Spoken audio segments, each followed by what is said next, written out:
Good morning and welcome to this UK-India Business Council webinar on Market Entry Strategy, Franchising Your Business in India.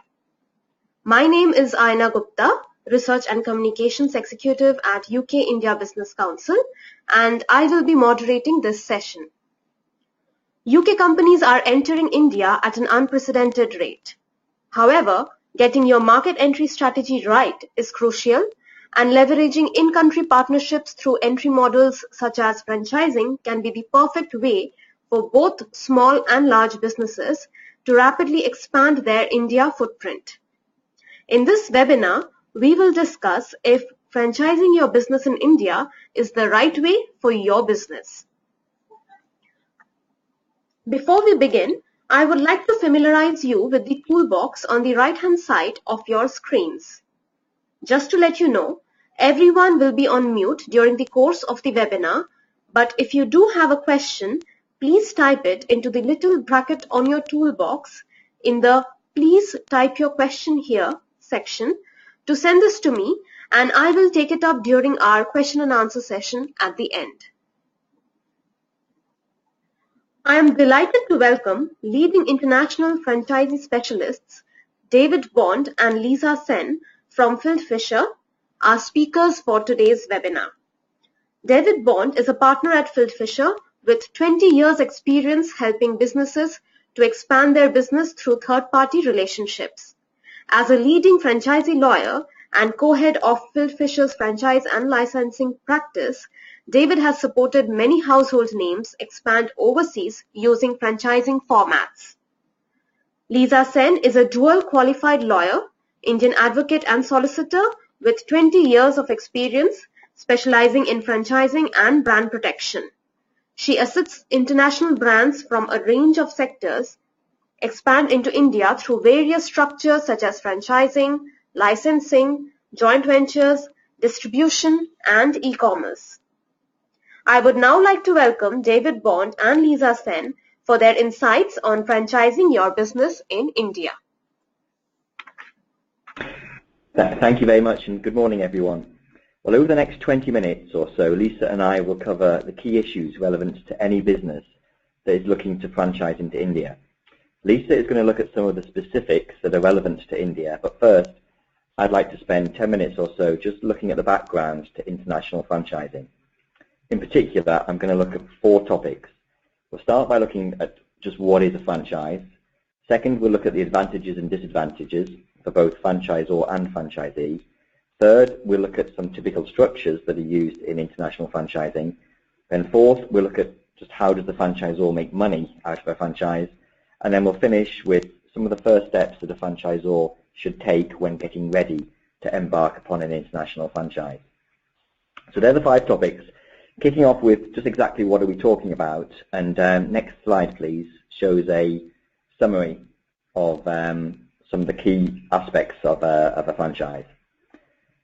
As a minimum, the franchisor must own a successful, proven business concept comprising of a trade name, know-how, and a business system.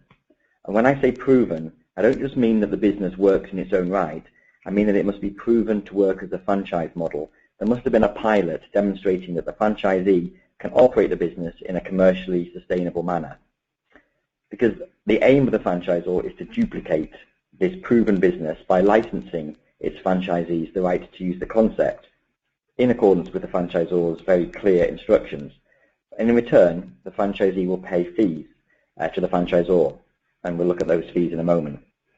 The franchisor's obligations typically include the likes of sourcing products on behalf of the whole network, providing initial and then ongoing advice and training, arranging national and international advertising campaigns, and fundamentally steering the business's overall development strategy.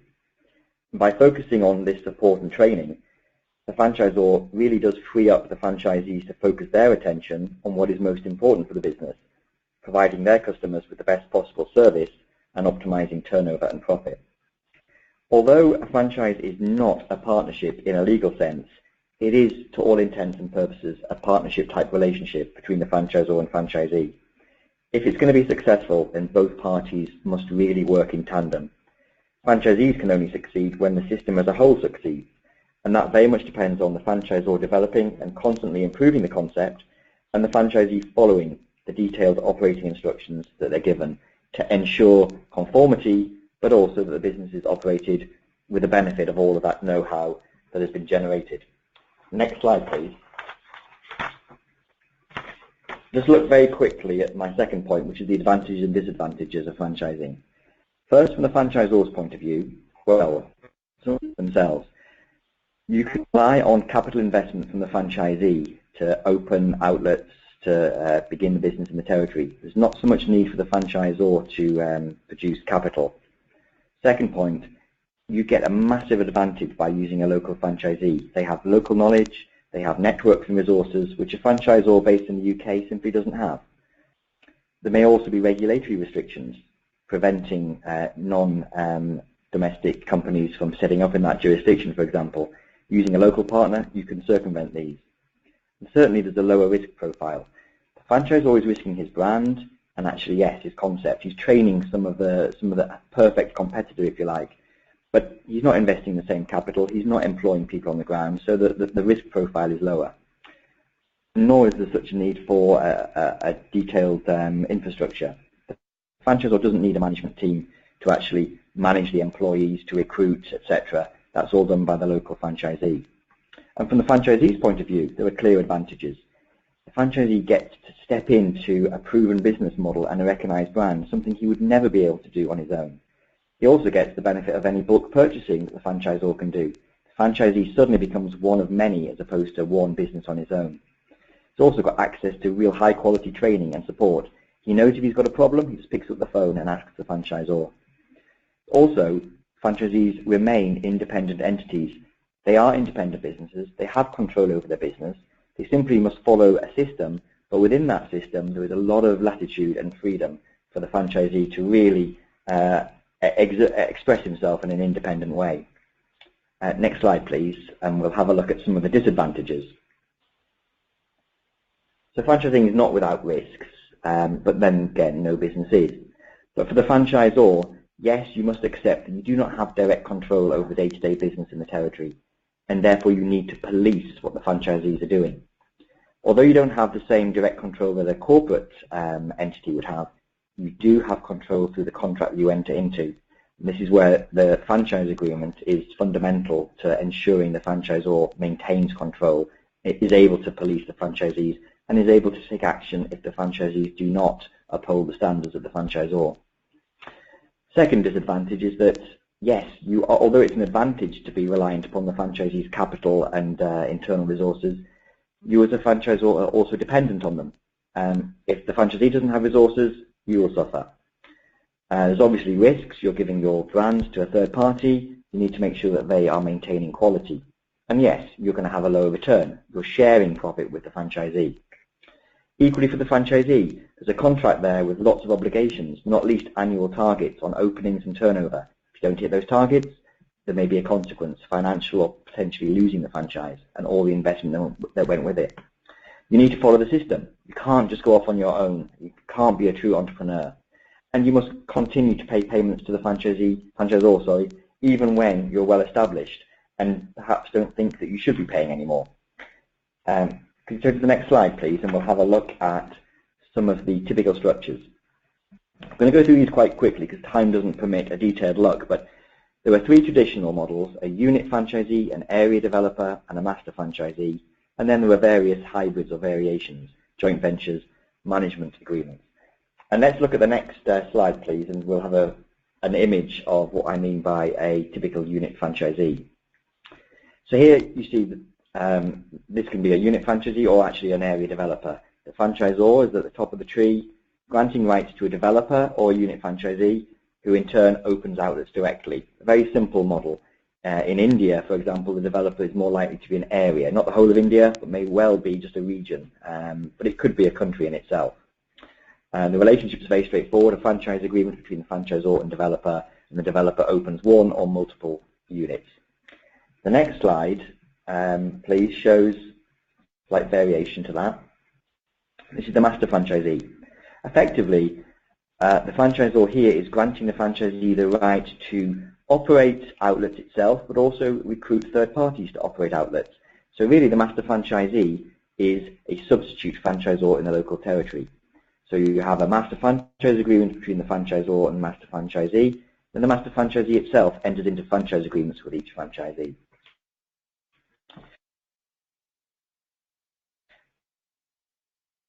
The next slide, please, shows another variation of some of the hybrids you can get.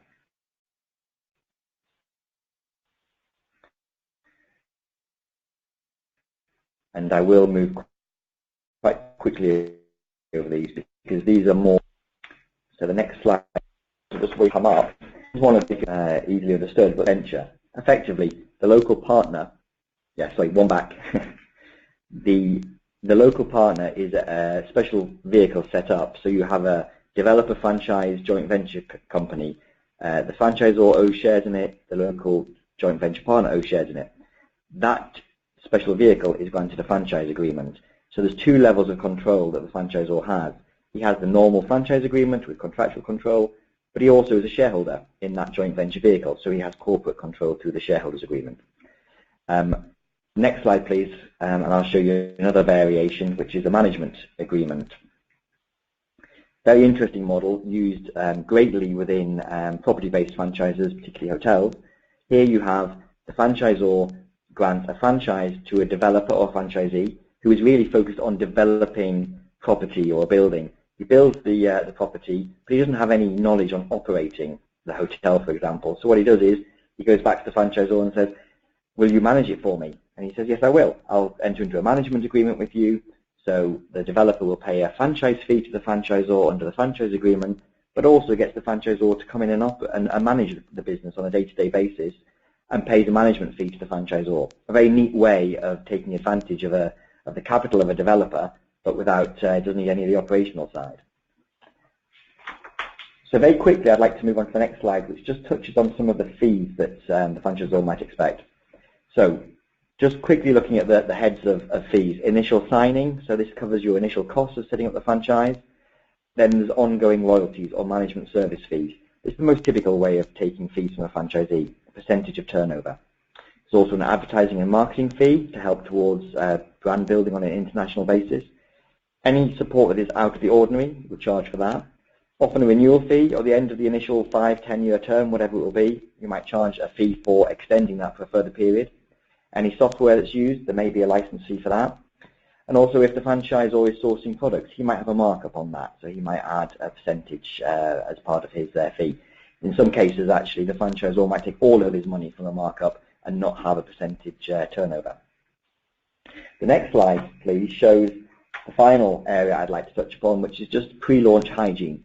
So if you're thinking of franchising, what are the things you need to do right now to get ready? Well, obvious one is brand protection. Why bother? Well, this is the key asset. This is what you're licensing. So what I would do is look at the target jurisdiction, make sure that the brand you're using is capable of being registered there, start looking at registering the mark so that the trademark is there, protected against third-party use. An IP audit without the brand element is really a matter of looking at your business. What intellectual property do you use now in your business? Do you own it? Do you have the right to license it to third parties? If not, we need to get those rights now. Operations manual, a big area. Your business is all in your head. You know how to operate. Have you ever written it down? Do you have systems in place, records? You need to really document your operational side in order to train the franchisee. And that in itself is a great exercise for improving and organizing your own business. And finally, tax planning. Look at where the brand should be based. Is it optimal to put it on an offshore location? Consider double taxation treaty impact as well. They're all pre-launch activities which actually are very useful to any business regarding of franchising, but they're the first step that you would take if you're looking to franchise. Conscious that was a very quick tour of some of the basic elements of international franchising, but for the next 10-12 minutes I'm going to pass over to Lisa, who's going to talk about some of the specifics that are relevant to India. Okay, thank you, David. I will now speak about franchising in India from the point of view of the British franchisor or brand owner. So the next slide, please.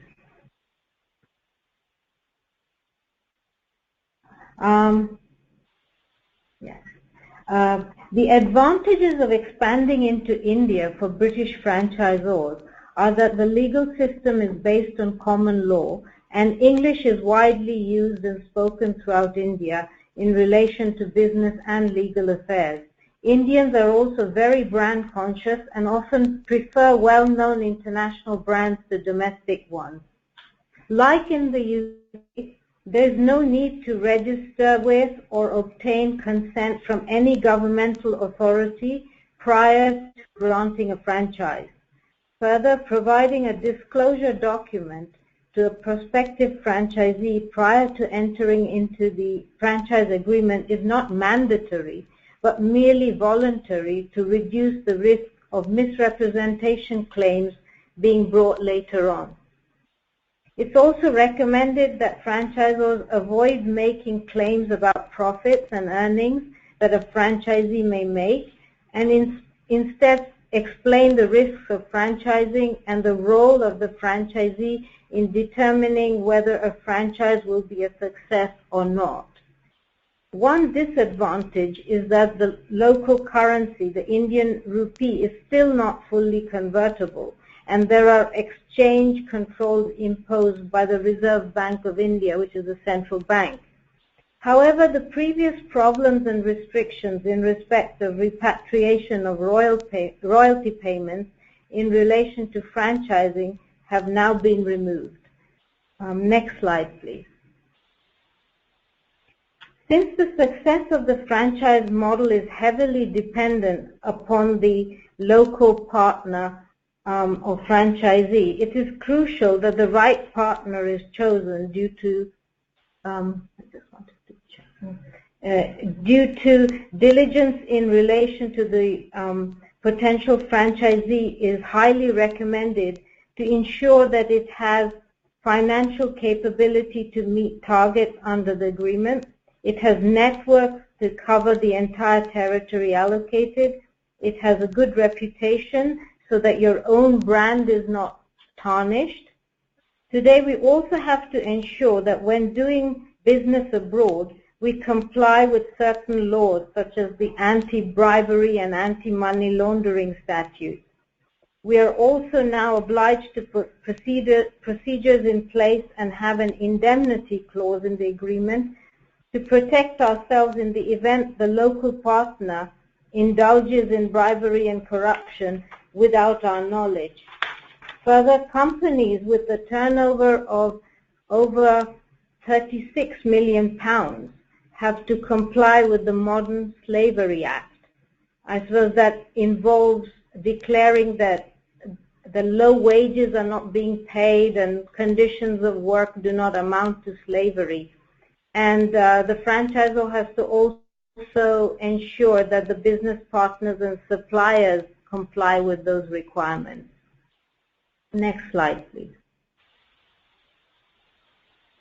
The trademark of brand is fundamental to franchising. The franchisor has to show that they're serious about protecting their brand, otherwise the local party would not be willing to pay for the license to use it. In India, it takes time to register trademarks, so it's best to apply for registration as soon as possible. Registration provides protection against infringement, and remedies under civil and criminal law are available. While an application for registration is pending, there is protection under common law, and a passing off action can be brought against anyone who violates IP rights. Globally renowned trademarks are also now legally recognized, and cyber squatting remains a problem, so domain names should be registered as soon as possible. Next slide, please.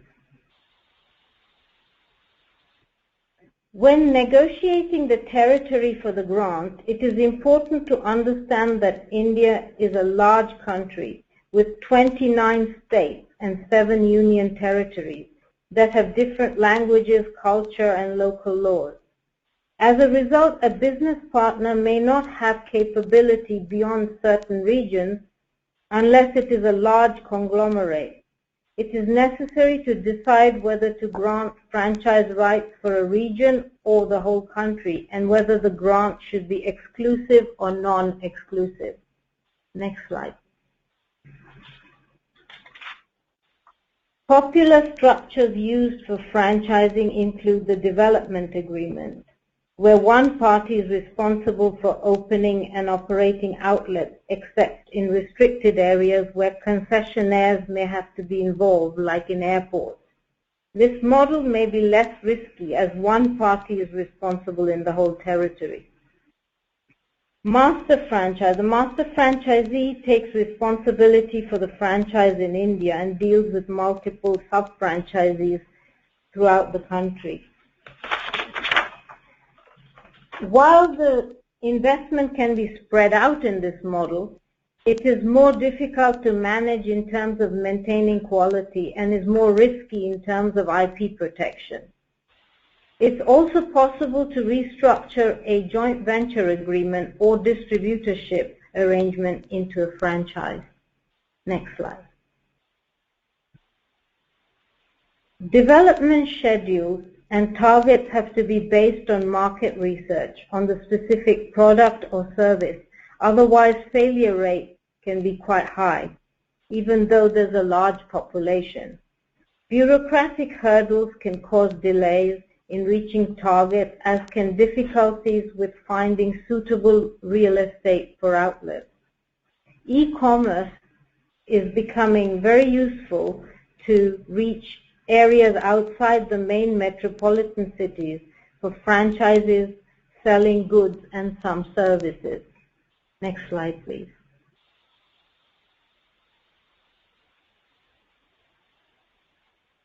Foreign food and beverages chains are becoming increasingly popular, especially fast food ones. However, to be successful, local adaptations have to be made. For instance, beef products are prohibited and a substantial vegetarian offering is required. Separate utensils have to be used to cook vegetarian and non-vegetarian food. Compliance is also required under the Food Safety and Standards Act generally, and in terms of permitted ingredients and labeling requirements. Regarding clothing, climatic conditions are important as well as culture. For instance, women outside metropolitan cities like to wear clothes that cover their legs, and men look for shirts with pockets to keep their valuables or pens, as they do not always wear jackets. Next slide, please. If there is a dispute, we cannot prevent an Indian party from taking legal action, even going to court in India, despite the fact that the agreement may have a provision to the contrary. The court process is also slow and can be frustrating, as some courts entertain frivolous claims by local parties against foreign business partners. However, to obtain injunctive relief in intellectual property matters, we may have to use the Indian courts. Overall, arbitration is a better alternative as it is private, and India is party to the Convention on the Recognition and Enforcement of Foreign Arbitral Awards, which makes foreign awards made in reciprocating territories enforceable, subject to public policy. Next slide. India is a jurisdiction where withholding tax applies. It is necessary for anyone who has an income in India to register with the Indian tax authorities and obtain a permanent account number. This applies to non-residents with an income such as from royalties or lump sum payments. Registration does not create permanent establishment. UK and India have a tax treaty to avoid double taxation being paid, and often a lower tax rate is available. For instance, the tax on royalties is around 10.5%. Thank you.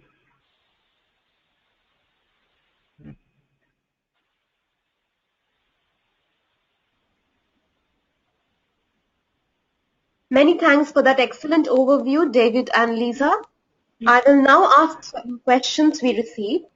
The first question is, would you please elaborate the double taxation agreements between India and UK?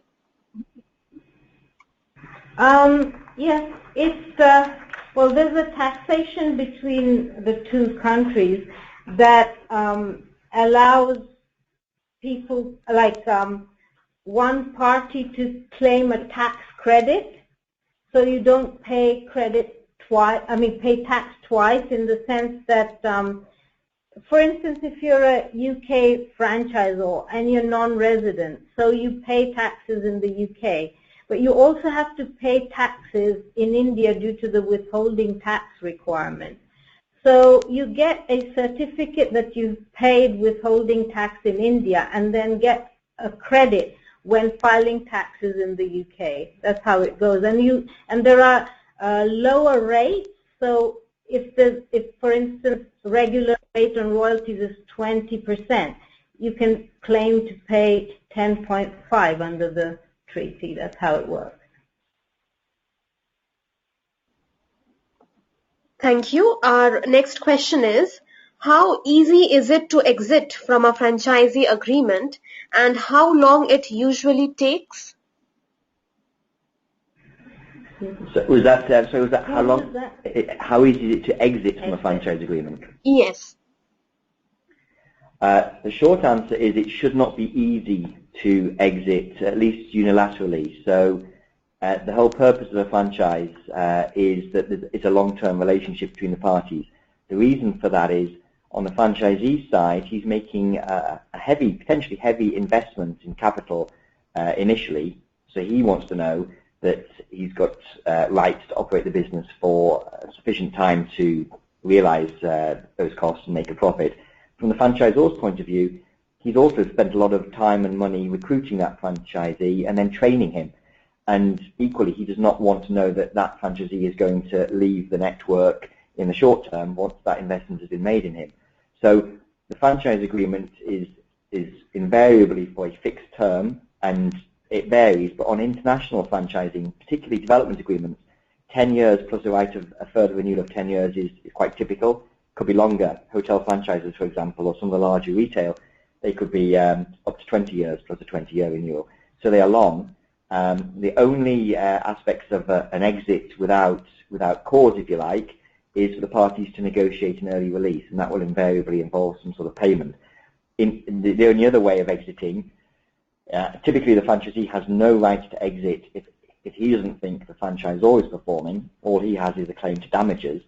In contrast, the franchisor will have extensive rights to terminate the franchise agreement if he feels that the franchisee is not performing. So if the franchisee fails to hit turnover targets, opening targets, fails to operate in accordance with the system, damages the trademark, a whole host of issues, doesn't pay fees on time, then the franchisor does have the right to terminate, and particularly if the franchisee doesn't remedy within a particular period. So yes, in summary, the franchisee and franchisor tend not to have the right to terminate without reason, but the franchisor will typically have extensive termination rights in situations where the franchisee is in breach and fails to remedy that breach. Thank you, David. Our next question is, can you please give some successful examples of a franchisee agreement between the UK and India? There are many brands that have gone in. I mean, we can name like in food and beverages, there's Costa Coffee, there's Starbucks, there's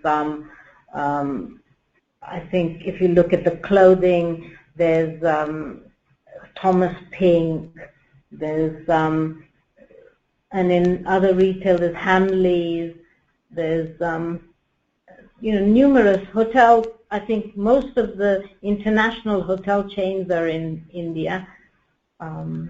It is fair to say, and it's an interesting aspect, that India does, a lot of companies have looked at going in as well as corporately, but equally India is a market, a part of the reason for that is because of the the potential opportunities in India, not short term, but medium longer term. So British companies would look at it and think, well, actually, there's a lot of advantage to being there ourselves. That's where one of those hybrid structures, the joint venture, does come in as a very useful model, because what that does is it allows the British company to have a shareholding in the local entity. It gets the advantages of having a local partner with local knowledge, but it also leaves the door open for the British company to acquire further shareholding, further ownership of that company in the future, which is a model used by a lot of British companies looking at markets like India, like China, like Brazil, where they think actually short term, maybe not a prime market. Middle East offers more reward at the moment, but medium longer term, it's a jurisdiction where we would like to have the right to take full ownership of that company in the future. So it's an easy transition into a market. Thank you. The next question is, how does it usually work out in a franchisee agreement when local accreditation bodies are involved, such as the AIU or UGC?